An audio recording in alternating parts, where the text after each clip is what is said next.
जी हाँ दोस्तों, भोजपुरी सुपरस्टार खेसारी लाल यादव कितने भोजपुरी सिनेमा के बाप हैं या नहीं, ये इस वीडियो में आपको पूरा क्लियरली हो जाएगा और वो भी प्रूफ के साथ।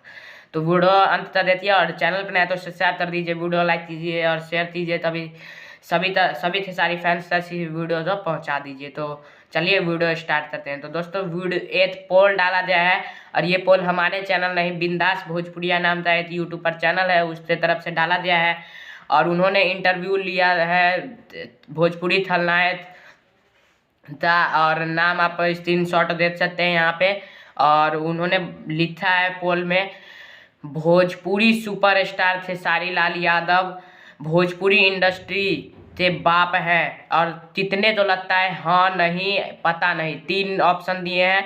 तो हाँ पे 78% दिया है। जी हाँ दोस्तों, 2900 वोट आए हैं, 2900 वोट मिले हैं इस पोल को और 78% वोट गए हैं हाँ खेसारी लाल यादव इंडस्ट्री के बाप हैं। और 19 से 18% गए हुए हैं नहीं। तो जी हाँ दोस्तों, 18-19% नहीं तो जया हुआ है और 3% ओनली 3% जया है दोस्तों, पता नहीं। तो जी हाँ दोस्तों, यानी 78% आदमी के दिमाग में है कि खेसारी लाल यादव भोजपुरी इंडस्ट्री का पिता है। तो जय हिंद, जय भारत। वीडियो सभी खेसारी फैंस से शेयर कीजिए, लाइक कीजिए, कमेंट कीजिए।